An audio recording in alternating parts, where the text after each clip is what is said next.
ഗുരുർബ്രഹ്മാ ഗുരുർവിഷ്ണുഃ ഗുരുർദേവോ മഹേശ്വരഃ ഗുരുസാക്ഷാത് പരം ബ്രഹ്മ തസ്മൈ ശ്രീ ഗുരവേ നമഃ.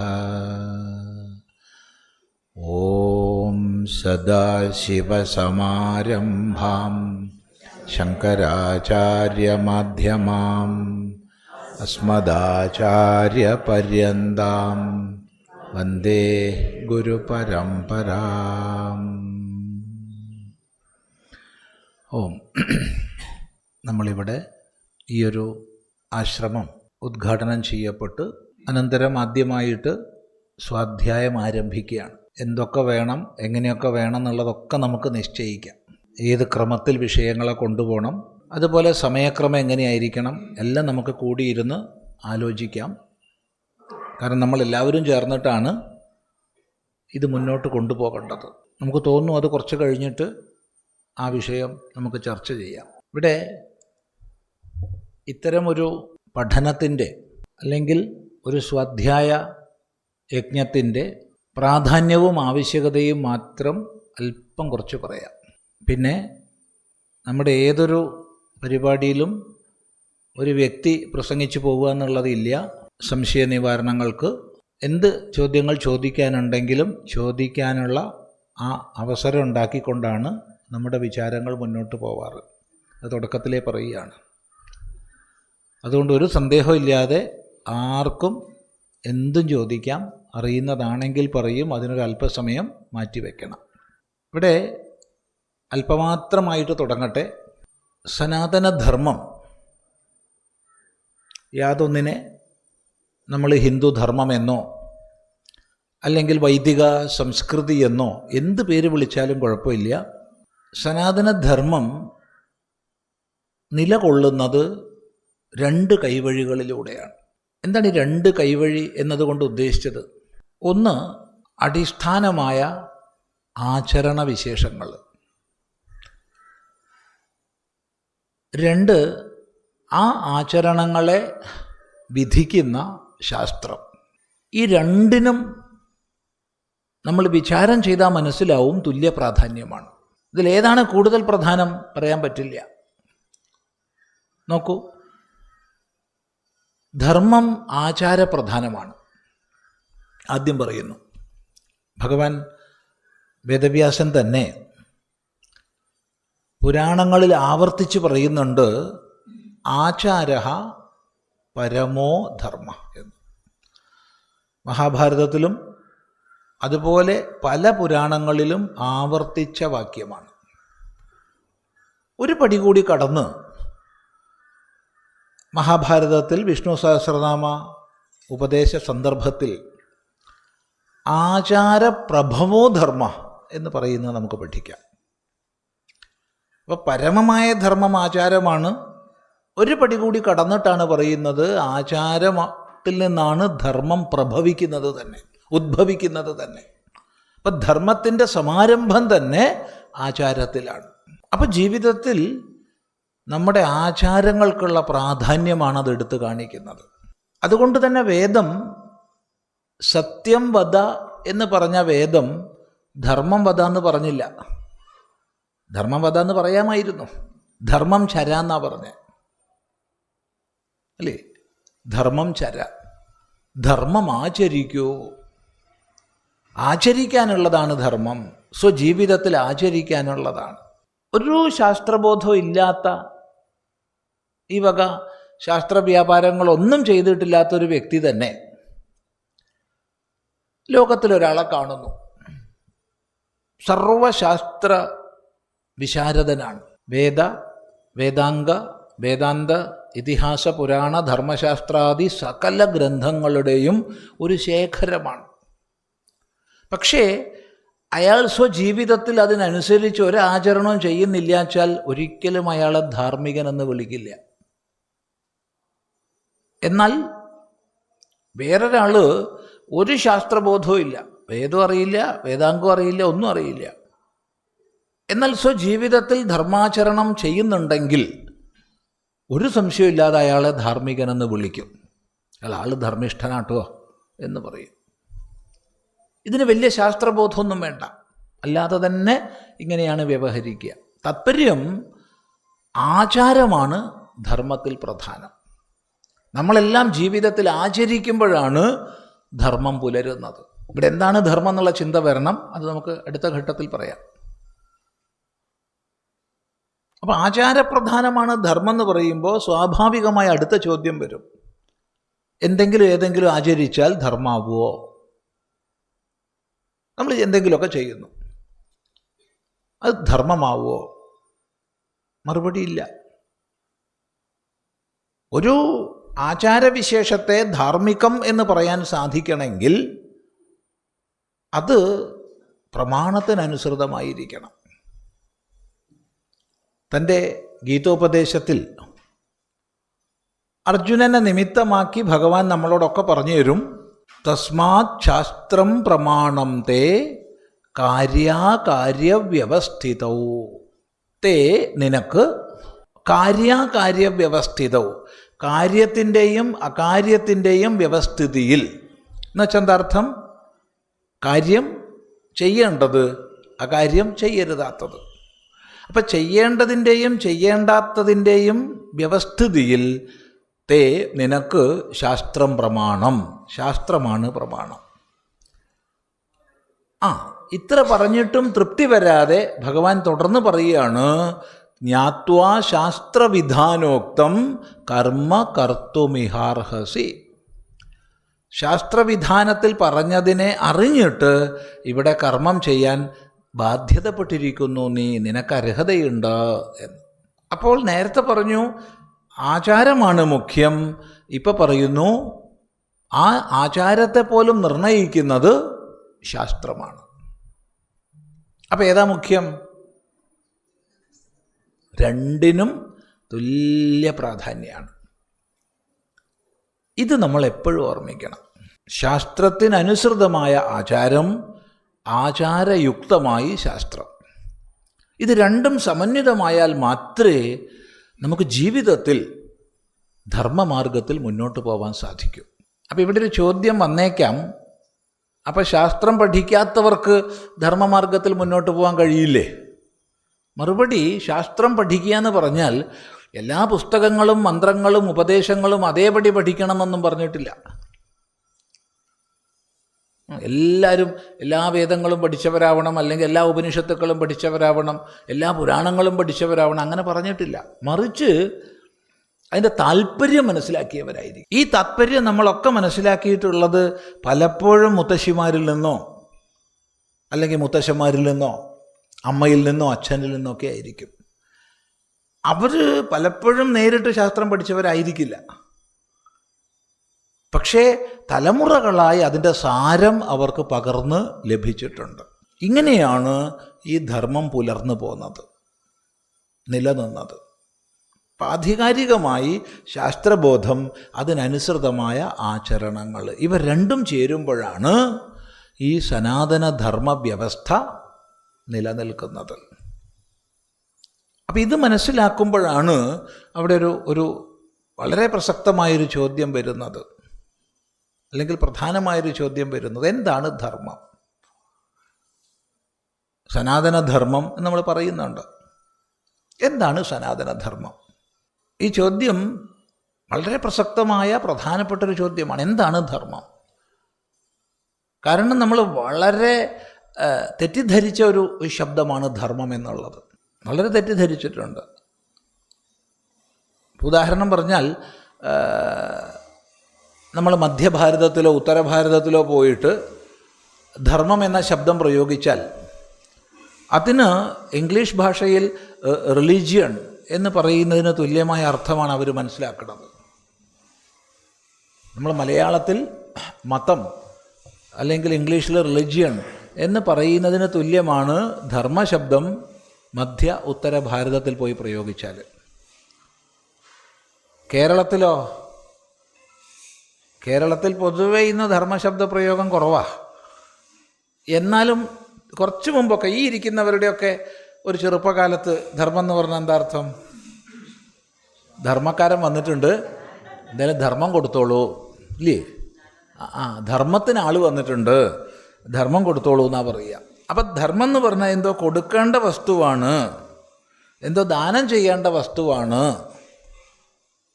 എന്നൊരു തോന്നൽ. എങ്കിൽ ആരംഭത്തിൽ പറയട്ടെ, ഒരിക്കലും കൊടുക്കരുതാത്തതുണ്ടെങ്കിൽ ഒന്ന് മാത്രമേ ഉള്ളൂ. ബാക്കി എന്ത് വേണമെങ്കിൽ കൊടുക്കാം, നമുക്ക് നമ്മെ തന്നെ കൊടുക്കാം, ഒരു വിരോധമില്ല. പക്ഷേ ധർമ്മം കൊടുക്കരുത്, ധർമ്മം ഒരിക്കലും കൈവിടരുത്. ഒരിക്കലും കൈവിടരുതാത്ത മുറുക്ക സദാ പിടിക്കേണ്ടുന്നതാണ് ധർമ്മം. എന്താണ് ധർമ്മം? ധർമ്മത്തെക്കുറിച്ചുള്ള ചിന്ത നമ്മൾ 10 കൊല്ലം ഒന്ന് ചേർന്ന് ചിന്തിച്ചാലും തീരില്ല. എങ്കിലും വളരെ പ്രാഥമികമായി മാത്രം നമുക്ക് ധർമ്മ ശബ്ദത്തെ ഒന്ന് പരിചയപ്പെടാം. പരിചയപ്പെട്ടിട്ട് പതുക്കെ പതുക്കെ മുന്നോട്ട് പോവാം. പിന്നെ നമ്മുടെ ചിന്ത വെറുതെ താത്വികമായിട്ട് കുറേ പറഞ്ഞിട്ട് പ്രയോജനമില്ല. നമ്മുടെ ജീവിതവുമായി ബന്ധപ്പെടുത്തി ഉള്ള ഒരു ചിന്തയിലേക്ക് നമ്മൾ എത്തണം. ശ്രദ്ധിക്കുക, ധർമ്മം എന്നുള്ളത് ഏറ്റവും പ്രാഥമികമായിട്ട് അതിൻ്റെ ധാതു നോക്കിക്കഴിഞ്ഞാൽ എല്ലാ പദങ്ങളും ധാതുവിൽ നിന്നാണല്ലോ ഉണ്ടാവുക. ഇപ്പം ധൃ ധാരണേ അല്ലെങ്കിൽ ധൃഞ്ഞ് ധാരണ പോഷണയോഹോ, ഈ 2 ധാതുക്കളിൽ നിന്നാണ് മന് പ്രത്യയം പരമായി വന്നാൽ ധർമ്മശബ്ദം ഉണ്ടാവുക. ഇപ്പം ധൃധാരണേ ഒരു ധാതു. ധാരണ എന്ന് പറഞ്ഞാൽ ധരിക്കുക, നമ്മളെല്ലാം ചേർത്ത് ധരിക്കുക, അല്ലെങ്കിൽ നമ്മളെല്ലാം ധരിക്കേണ്ടത്, നമ്മളെല്ലാം ചേർത്ത് ധരിക്കുന്നത് എന്നൊക്കെയുള്ള അർത്ഥം വരും. മറ്റൊന്ന് പോഷിപ്പിക്കുന്നത് അഥവാ പോഷിപ്പിക്കേണ്ടത്, പോഷിപ്പിക്കുന്നത് പോഷിപ്പിക്കേണ്ടത് എന്നർത്ഥം വരാം. അതാണ് ധൃധാരണ പോഷണയോഹോ എന്നുള്ള ധാതു ചിന്തിച്ചാൽ വരിക. അതുകൊണ്ട് ധർമ്മശബ്ദത്തിന് ഏറ്റവും പ്രാഥമിക തലത്തിൽ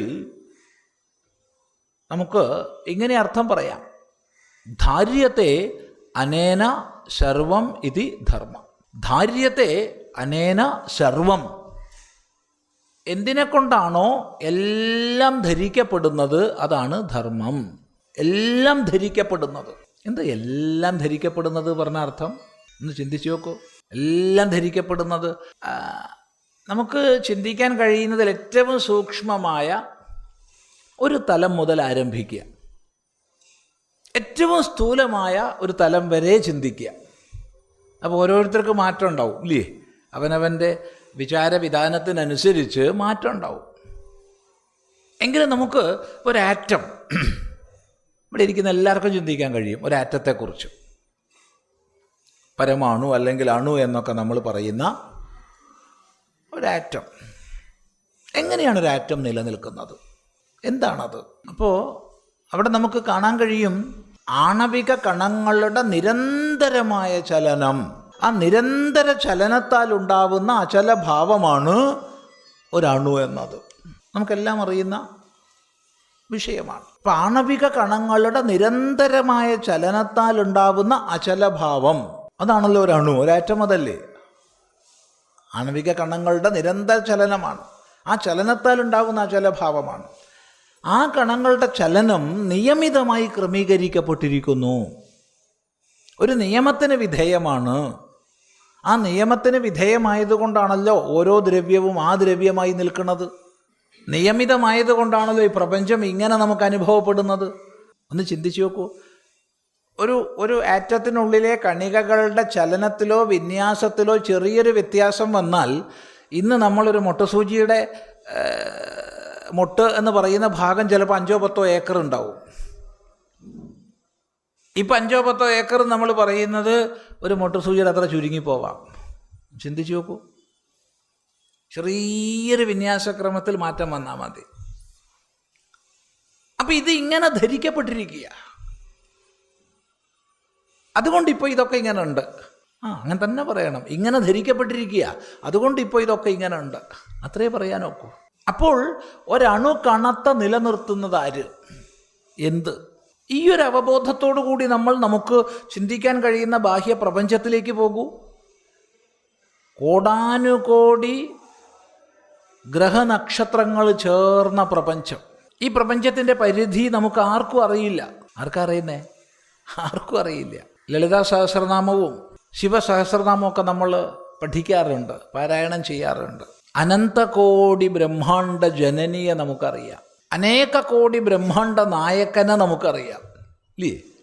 അനേക കോടി ബ്രഹ്മാണ്ട നായകൻ അല്ലെങ്കിൽ അനന്തകോടി ബ്രഹ്മാണ്ട ജനനി എന്ന് ഈശ്വരനെ വിളിക്കുക നമ്മൾ. അപ്പം എത്ര ബ്രഹ്മാണ്ടങ്ങളുണ്ട്? അനേക കോടി ബ്രഹ്മാണ്ടങ്ങളാണ്. ഇപ്പം തന്നെ നമ്മൾ ഇംഗ്ലീഷിൽ സാധാരണ ഉപയോഗിക്കാറുള്ളൊരു വാക്കാണ് യൂണിവേഴ്സ് എന്നുള്ളത്. ഇപ്പോൾ യൂണിവേഴ്സ് എന്നുള്ളതിനൊക്കെ മാറിക്കഴിഞ്ഞു. യൂണിവേഴ്സ് എന്നുള്ളത് മൾട്ടിവേഴ്സിലേക്ക് മാറിക്കഴിഞ്ഞു ശാസ്ത്രലോകം തന്നെ. ആ മൾട്ടിവേഴ്സ് എന്ന് പറയുമ്പോൾ അത് എത്ര വരെ എത്തും? ആർക്കറിയുന്നേ? അവിടെയാണ് അനേക കോടി ബ്രഹ്മാണ്ടങ്ങൾ, അനന്തകോടി ബ്രഹ്മാണ്ടങ്ങൾ. അതിൻ്റെ മുഴുവൻ നായകനാണ് ഈശ്വരൻ, അല്ലെങ്കിൽ അതിൻ്റെ മുഴുവൻ അമ്മയാണ് ഈശ്വരൻ. ചിന്തിക്കുക. അപ്പം ഈ പ്രപഞ്ചം മുഴുവൻ ചേർത്ത് കോർത്ത് ധരിക്കപ്പെടുന്നു. ഈ ഒരു അണുകണത്തെയും അനന്തകോടി ബ്രഹ്മാണ്ടത്തെയും. കാരണം ഈ ബ്രഹ്മാണ്ടത്തിലും ഇതേ ക്രമമാണ്. നിരന്തര ചലനത്താലുള്ള അചലഭാവമാണ്. ചലനം നിരന്തരമാണ്. നിരന്തര ചലനത്താലുള്ള അചലഭാവം. ചിന്തിക്കൂ, എങ്ങനെയാണ് ഒരു അണുകണത്തിൽ അത് തന്നെ ഇവിടെയും. ഈ തിരിച്ചറിവിൽ നിന്നാണ് ഓപ്പൺഹീമർ വേദാന്ത പഠനത്തിലേക്ക് വരുന്നത്. ഓർമ്മിച്ച തിരക്കേടില്ല. അല്ലാതെ അദ്ദേഹം ആദ്യം വേദാന്തത്തിൽ വലിയ ജിജ്ഞാസൊന്നും ആയിരുന്നില്ല, ശ്രദ്ധാലു ആയിരുന്നില്ല. പക്ഷേ ഈ ഒരാറ്റത്തിൻ്റെ ഘടനയും പ്രപഞ്ചത്തിൻ്റെ ഘടനയും തമ്മിലുള്ള ആ ഒരു സാമ്യതയെ കണ്ട് മനസ്സിലാക്കിയിട്ട് വേദാന്ത പഠനത്തിലേക്ക് ആകൃഷ്ടനായി. അപ്പോൾ ഇവിടെ ചോദ്യം, ഈ സമ്പൂർണമായിരിക്കുന്ന തലങ്ങളും വ്യക്തമായൊരു നിയമക്രമത്തിനനുസരിച്ച് നിയമിതമല്ലേ? മറുപടി അതെ, അതെ. ഉപനിഷത്തിൽ ഒരു മന്ത്രമുണ്ട്. മന്ത്രം പൂർണ്ണമായിട്ടല്ല, മന്ത്രത്തിൻ്റെ ചെറിയൊരു ഭാഗം. യാഥാ തഥ്യതോ അർത്ഥാൻ വ്യദധാത്. ശുക്ല യജുർവേദത്തിലെ ഈശാവാസ്യ ഉപനിഷത്തിലെ ചെറിയൊരു ഭാഗമായത്. യാഥാ തഥ്യതഃ അർത്ഥാൻ വ്യദധാത്. എങ്ങനെ വേണോ അങ്ങനെ സകല അർത്ഥങ്ങളെയും വിഭജിച്ചിരിക്കുന്നു. ഒന്നുകൂടി പറയാം. എങ്ങനെ വേണോ അങ്ങനെ സകലത്തിനെയും വിഭജിച്ച് ധരിച്ചിരിക്കുക. അഗ്നിക്ക് ചൂട് കൊടുത്ത്, ജലത്തിന് ദ്രവത്വം കൊടുത്ത്, വായുവിന് വാഹക ഗുണം കൊടുത്ത്, ഇങ്ങനെ ഓരോ ഭൂതത്തിനും അതത് ധർമ്മങ്ങളെ പ്രദാനം ചെയ്തുകൊണ്ട് എല്ലാത്തിനെയും ചേർത്ത് കോർത്ത് ധരിച്ചിരിക്കുക. ഈ വ്യവസ്ഥയ്ക്കാണ് നമ്മൾ വളരെ ലളിതമായ ധർമ്മം എന്നുള്ള ശബ്ദം പറയുക. ധർമ്മം. അപ്പം ഈ അർത്ഥത്തിൽ ചിന്തിച്ചാൽ ഈ പ്രപഞ്ച വ്യവസ്ഥയാണ് ധർമ്മം. ഈ പ്രപഞ്ച താളമാണ് ധർമ്മം. ഈ നിലയ്ക്ക് ചിന്തിച്ചാൽ അതിനെ റിലീജിയൻ എന്നോ അല്ലെങ്കിൽ കൊടുക്കേണ്ടതെന്നോ ഒന്നുള്ള അർത്ഥത്തിലല്ല മനസ്സിലാക്കേണ്ടത്. ഈ പ്രപഞ്ചത്തിൻ്റെ താളമാണ്, പ്രപഞ്ച വ്യവസ്ഥയാണ് ധർമ്മം. ഈ രീതിയിൽ സൂക്ഷ്മമായി ചിന്തിച്ചു നോക്കൂ. കൂടുതൽ ആഴത്തിൽ പോകാൻ നമുക്ക് വേദാന്ത ശാസ്ത്രത്തിലേക്ക് പ്രവേശിക്കുമ്പോൾ സാധിക്കും. ഈ നിലയ്ക്ക് വേണം നമ്മൾ ആദ്യം ധർമ്മം എന്താണെന്ന് മനസ്സിലാക്കാൻ. അപ്പോൾ അവിടെ ചോദ്യം വരും, അപ്പം നമ്മൾ ധാർമ്മിക ജീവിതം ധർമ്മത്തിനനുസരിച്ച് ജീവിക്കണം എന്നൊക്കെ പറയുമ്പോൾ എങ്ങനെയാണ് മനസ്സിലാക്കേണ്ടത്? ഈ പ്രപഞ്ച താളമാണ്, പ്രപഞ്ച വ്യവസ്ഥയാണ് ധർമ്മമെങ്കിൽ? മറുപടി വളരെ ലളിതമാണ്. ഇത് മനസ്സിലാക്കി തിരിച്ചറിഞ്ഞ് അതിനനുസരിച്ച് നമ്മുടെ ജീവിതത്തെ ചിട്ടപ്പെടുത്തുന്നതാണ് ധാർമ്മിക ജീവിതം. അല്ലാണ്ട് ധാർമ്മിക ജീവിതം കുളിക്കണതോ കുറിയിടണതോ അമ്പലത്തിൽ പോണതോ ഒന്നുമല്ല. അതൊക്കെ വേണം. അത് ആചാരത്തിൻ്റെ ഭാഗം, അനുഷ്ഠാനത്തിൻ്റെ ഭാഗം.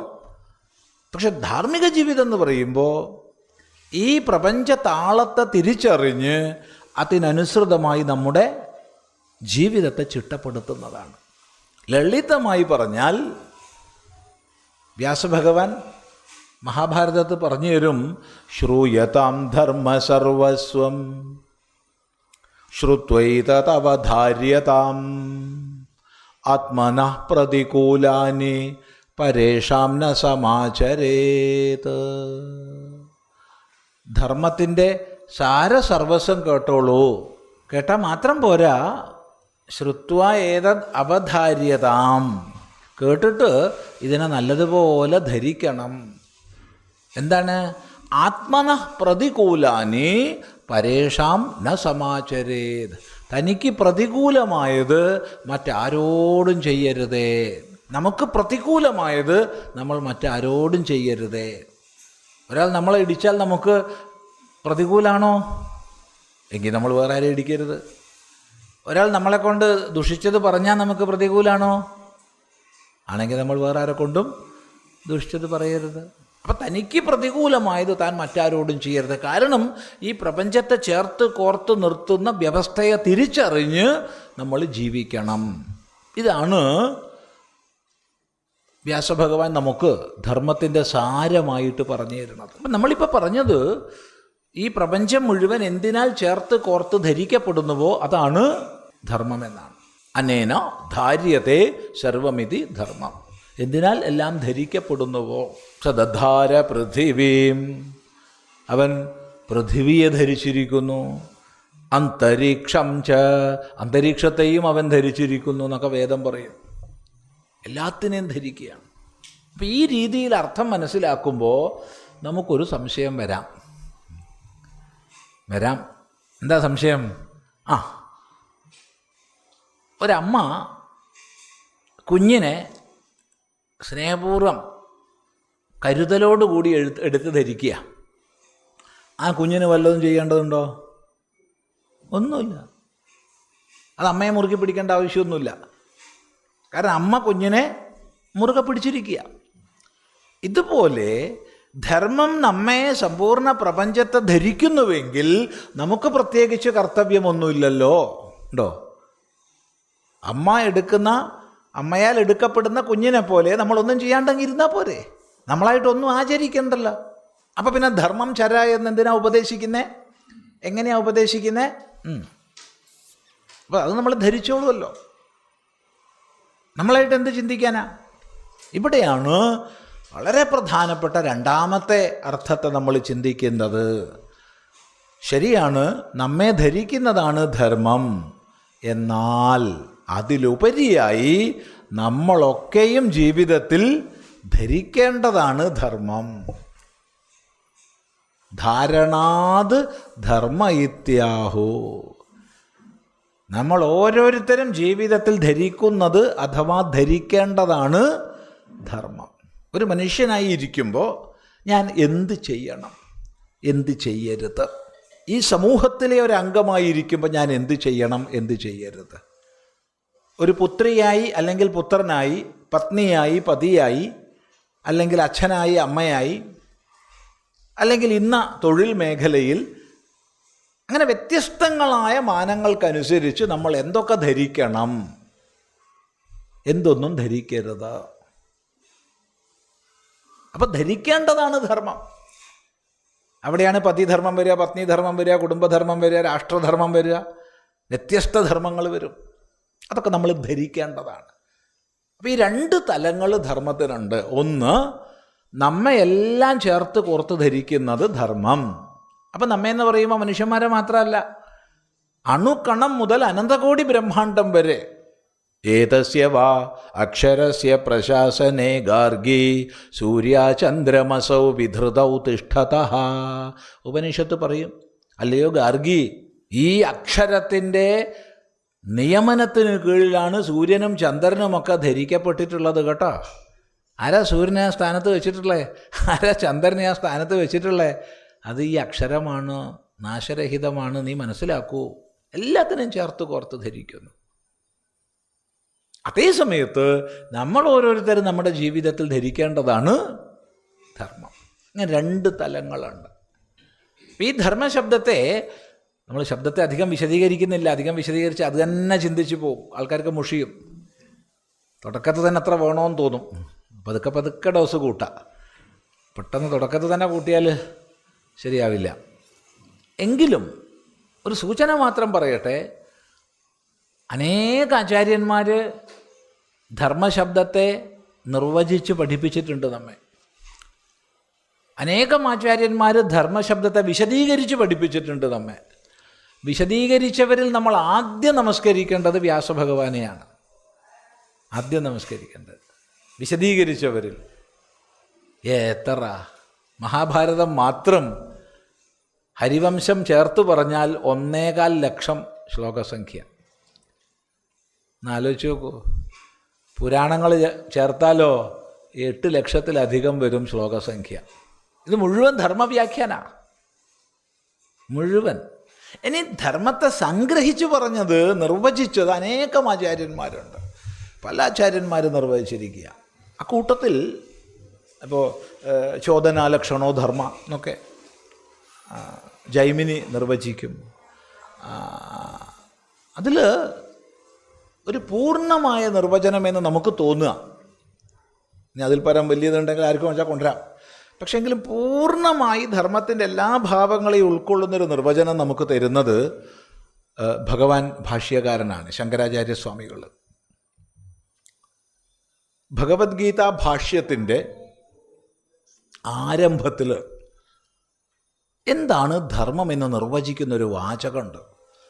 ആ വാചകം നമ്മൾ മുഴുവൻ വിസ്തരിച്ചൊന്നും പഠിക്കണ്ട, എങ്കിലും ഏറ്റവും ചുരുക്കമായി മാത്രം അത് പറയാം. ശങ്കരാചാര്യസ്വാമി ധർമ്മത്തെ നിർവചിക്കുകയാണ്, വളരെ ശ്രദ്ധിക്കണം. ജഗതഃ സ്ഥിതി കാരണം പ്രാണിനാം സാക്ഷാത് അഭ്യുദയ നിശ്രയസ ഹേതുഃ യഹ സഹ ധർമ്മ ബ്രാഹ്മണാദ്യൈ വർണ്ണിഭി ആശ്രമിഭിശ്ച ശ്രേയോ അർത്ഥിഭി അനുഷ്ഠീയമാനഃ. ഇത്രയേ ഉള്ളൂ, ഒറ്റ വാചകം. എന്താണ് ധർമ്മം? ആദ്യം പറയുകയാണ് ജഗതഃ സ്ഥിതി കാരണം. ജഗതഃ സ്ഥിതി കാരണം, ഈ ജഗത്തിൻ്റെ സ്ഥിതിക്ക്, നിലനിൽപ്പിന് കാരണമാണ് ധർമ്മം. അല്ലെങ്കിൽ ഈ ജഗത്തിൻ്റെ സ്ഥിതിക്ക്, നിലനിൽപ്പിന് കാരണം എന്തോ അതാണ് ധർമ്മം. ജഗതഃ സ്ഥിതി കാരണം. രണ്ട് രീതിയിൽ നമുക്ക് ചിന്തിക്കാം, രണ്ട് രീതിയിൽ ചിന്തിക്കാം. ഒന്ന്, ജഗതഃ സ്ഥിതി കാരണം എന്ന് പറയുമ്പോൾ ഈ ജഗത്തിൻ്റെ, ജഗത്തെന്താ? ജഗത്ത് ലോകം, ജഗത്ത് ലോകം. അപ്പോൾ ലോകമോ? ഓരോന്നിനും സവിശേഷങ്ങളായ അർത്ഥങ്ങളുണ്ട്. ഇപ്പോൾ സായിപ്പ് എല്ലാത്തിനും വേൾഡ് എന്ന് പറയും, അല്ലേ? വേൾഡ് എന്ന് പറയും. നമ്മെ സംബന്ധിച്ച് ജഗത്തെന്ന് പറയുമ്പോൾ അതിന് ചലനാത്മകം എന്നാണ് അർത്ഥം. ചലിക്കുന്നതെന്തോ അതാണ് ജഗത്ത്. ലോകമെന്ന് പറയുമ്പോൾ കാണപ്പെടുന്നത്, അനുഭവിക്കപ്പെടുന്നത് എന്നാണ് അർത്ഥം. അതിനെ തന്നെ ഭുവനം എന്ന് പറയുമ്പോൾ എവിടെയാണോ സമസ്ത ജീവരാശികളും ഉണ്ടാവുന്നത് അതാണെന്ന അർത്ഥം. ഓരോന്നിനും സവിശേഷമായ അർത്ഥങ്ങളാണ്. ഇതൊരു സമ്പന്ന നമ്മുടെ സംസ്കൃതം എന്ന് ആലോചിച്ച് നോക്കൂ. ഇത്ര വലിയ സമ്പന്നന്മാരായിട്ട്, ഇത്ര വലിയ മുതലാളിമാരായിട്ട് നമ്മൾ തിരിച്ചറിയുന്നില്ലല്ലോ എന്നുള്ള സങ്കടമാണ്. അതെ, ഇല്ലേ? ആലോചിച്ച് നോക്കൂ. ഇപ്പോൾ ഇംഗ്ലീഷിൽ വൈഫ് എന്ന് പറഞ്ഞു, വൈഫ് തന്നെയാണ്, എപ്പോഴും വൈഫ്, ഇല്ലേ? പക്ഷേ സംസ്കൃതത്തിലേക്ക് പോയി കഴിഞ്ഞാലോ എത്ര വാക്കുകളാണ്, ഓരോന്നിനും വിശേഷമായ അർത്ഥമാണ്, ഇല്ലേ? പത്നി വൈഫ്, ട്രാൻസ്ലേഷൻ വൈഫ് എന്നാണ്. അതെ. അപ്പോഴാണ് വേറൊരാൾ പറഞ്ഞ ഭാര്യ, അതും വൈഫ് തന്നെ. അപ്പോൾ വേറൊരാൾ പറഞ്ഞ ജായ, അതും വൈഫ് തന്നെ. അപ്പോൾ വേറൊരാൾ പറഞ്ഞ ദാരം, അതും വൈഫ് തന്നെ. അപ്പോൾ വേറൊരാൾ പറഞ്ഞു സഹധർമ്മിണി, അതും വൈഫ് തന്നെ. ഇതൊക്കെ ഒരർത്ഥ, ഭിന്നങ്ങളായ അർത്ഥങ്ങൾ, ഒരർത്ഥമല്ല. പക്ഷെ ട്രാൻസ്ലേഷൻ വരുമ്പോൾ ഒക്കെ ഒരർത്ഥ, വളരെ വ്യത്യാസമുണ്ട്. ആ പത്നി എന്നുള്ള വാക്കാണ് അതിൽ ഏറ്റവും സുഖമുള്ള വാക്ക്. പത്നി ഏറ്റവും നല്ല വാക്ക് അതാ. മറ്റൊക്കെ മോശമെന്നല്ല പറഞ്ഞത്. ഭാര്യ വയ്യാട്ടുവോ, ഭാര്യ വേണ്ടെന്നേ, അല്ലേ? ഭാര്യ എന്ന് പറയുമ്പോൾ സുഖമില്ലാത്ത വാക്കാ. ഭരിക്കപ്പെടുന്നവൾ, അങ്ങനെ ആര് ഭരിക്കുന്നവനും ഭരിക്കപ്പെടുന്നവളൊക്കെ ഉണ്ടോ? അത് വേണ്ട, അത് സുഖമില്ല. പത്നിയാണ് നല്ലത്. പത്തിള് ഗതവ് എന്നുള്ള ധാതു എന്നാ. അപ്പോൾ ഉയർന്നൊരു ലക്ഷ്യത്തിലേക്ക് ഒന്നിച്ച് സഞ്ചരിക്കുന്നവരാണ് പതിയും പത്നിയും. പത്തിള് ഗതവ് ധാതു, അതിരിക്കട്ടെ. അപ്പോൾ ജഗത്ത്, ഈ ലോകം, ഈ പ്രപഞ്ചം, ഈ പ്രപഞ്ചത്തിൻ്റെ നിലനിൽപ്പിന് ആധാരമാണ് ധർമ്മം. നോക്കൂ, നേരത്തെ പറഞ്ഞു എല്ലാത്തിനെയും ചേർത്ത് കോർത്തൊരു വ്യവസ്ഥ നിലനിർത്തുന്നുണ്ട് പറഞ്ഞു.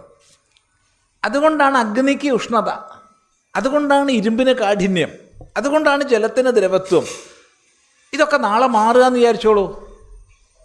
അഗ്നി തണുത്ത വസ്തുവാവുക, അല്ലെങ്കിൽ ഇരുമ്പ് ദ്രവമായിട്ട് ഒഴുകുക, ലാവയായിട്ട് അങ്ങനെ ഒഴുകുക, ഈ പ്രപഞ്ചം നിലനിൽക്കില്ല. അത്ഭുതകരമായ രീതിയിൽ ഈ പ്രപഞ്ചം നിലനിർത്തപ്പെടുകയാണ്, അത്ഭുതകരമായ രീതിയിൽ. എന്തൊരു അത്ഭുതം എന്ന് ആലോചിച്ച് നോക്കൂ. അല്പം മുകളിലേക്ക് പോയി കഴിഞ്ഞാൽ എന്താ സ്ഥിതി? കഴിഞ്ഞ ദിവസം നാസ ഒരു തീരുമാനം പുറത്തു വിട്ടിരുന്നു. ശൂന്യാകാശ യാത്രയിൽ ജനങ്ങൾ മരിച്ചാൽ എന്താ ചെയ്യാന്നുള്ളത്. നിങ്ങൾ എത്ര പേര് വായിച്ചു എന്നറിയില്ല. അല്ല, അവർ പറഞ്ഞു ചന്ദ്രനിൽ പോകുന്ന വഴിക്കുമാണ് മരിക്കണ വെച്ചാൽ ഉടനെ തിരിച്ചു കൊണ്ടുവരും ശവം. നേരെ മറിച്ച് ചൊവ്വയിലോ മറ്റോ ആണെങ്കിൽ കൊണ്ടുവരാൻ പറ്റില്ല. അപ്പോൾ അവരെ ശീതീകരിച്ച സ്ഥലത്ത് വെച്ചിട്ട് 2 കൊല്ലം കഴിഞ്ഞിട്ട് തിരിച്ചു കൊണ്ടുവരും. ഇനി ശൂന്യാകാശത്തിൽ അവർ സഞ്ചരിക്കണ സമയത്താണ് മരിച്ചതെങ്കിൽ ഒന്നും ചെയ്യാൻ പറ്റില്ല. നാസേൻ്റെ അവരുടെ ഇത് വന്നു കഴിഞ്ഞു, തീരുമാനമാണ്. അപ്പോൾ പുറത്ത് സഞ്ചരിക്കുന്ന ഒരാളുടെ മരണം നടന്നാൽ, അല്ലെങ്കിൽ അയാൾ എന്തെങ്കിലും കവചം അഴിച്ചു പോയി കഴിഞ്ഞാൽ അപ്പം തന്നെ രക്തം മുഴുവൻ തിളച്ച് പൊട്ടിത്തെറിച്ചിട്ട് ചാവും. പൊട്ടിയിട്ട് എങ്ങോട്ടാ തെറിക്കുക? അതുമില്ല. ദേഹത്തിൻ്റെ ഉള്ളിൽ നിന്ന് പൊട്ടും, പക്ഷേ പുറത്തേക്ക് വരുന്നില്ല. അപ്പം തന്നെ ആളുടെ മരണം കഴിയും, പിന്നെ അവൻ കറങ്ങിക്കൊണ്ടേയിരിക്കും. ഇതെന്തൊരു അത്ഭുതം എന്ന് ആലോചിച്ച് നോക്കൂ. അപ്പോൾ ഒരു നിയമിതമായ വ്യവസ്ഥയിൽ ഇത് ധരിക്കപ്പെടുന്നു എന്നുള്ളത് അത്ഭുതകരമാണ്. ഒരു ചെറിയ ഒരു ടെമ്പറേച്ചറിൻ്റെ, താപത്തിൻ്റെ ചെറിയൊരു പരിധിയിലുള്ളിലേ നമ്മൾ നിൽക്കുന്നുള്ളൂ. അതിന് കൂടിക്കഴിഞ്ഞാലും നമ്മൾ ചത്തുപോകും, താഴത്തേക്കായാലും ചത്തുപോകുന്നുണ്ട്. എത്ര ചെറിയ പരിധിയാണ് ആലോചിച്ച് നോക്കൂ. നമുക്ക് എത്ര ചെറിയൊരു പരിധിയെ കാണാൻ കഴിയുന്നുള്ളൂ. ആ വേവ്ലെങ്ത്തിന് അങ്ങോട്ട് മുകളിലേക്ക് പോയാലും കാണാൻ പറ്റില്ല, താഴേക്ക് വന്നാലും കാണാൻ കഴിയില്ല. എന്നിട്ടാ പറഞ്ഞത് കണ്ടത് വിശ്വസിക്കണം, കണ്ടതേ വിശ്വസിക്കാൻ പാടുള്ളൂ എന്നൊക്കെ പറയാറുണ്ട്. കണ്ടതേ വിശ്വസിക്കാൻ പാടുള്ളൂ, കണ്ടത് വിശ്വസിക്കണോ? കണ്ടു എന്ന് വിശ്വസിക്കുക, അത്രയേ ഉള്ളൂ. അല്ലാണ്ട് കണ്ടത് സത്യാന്നൊന്നും വിശ്വസിക്കാൻ പറ്റില്ല. കാരണം മനുഷ്യൻ്റെ കാണാനുള്ള കഴിവ് വളരെ ചെറിയ ഒരു പ്രകാശപ്രവേഗത്തിൻ്റെ മധ്യത്തിലാണ്. അതിന് മുകളിലും കാണില്ല, താഴെയും കാണില്ല. കേൾക്കൽ അതിനേക്കാൾ രസമാണ്. ഒരു പ്രത്യേക ഡെസിബലിന് മുകളിൽ പോയാലും താഴെ പോയാലും നമുക്ക് കേൾക്കാൻ വയ്യ. അപ്പം ഇത് മുഴുവൻ നിയമിതമായിരിക്കുന്നു. ആ വ്യവസ്ഥയാണ് ജഗത്തിനെ നിലനിർത്തുന്നത്. ജഗതഃ സ്ഥിതി കാരണം. വ്യക്തമാണല്ലോ, നമ്മൾ ഒന്നിച്ച് പോകുന്നുണ്ടല്ലോ, അല്ലാതെ ഒരാളിങ്ങനെ പറയുകയല്ലല്ലോ.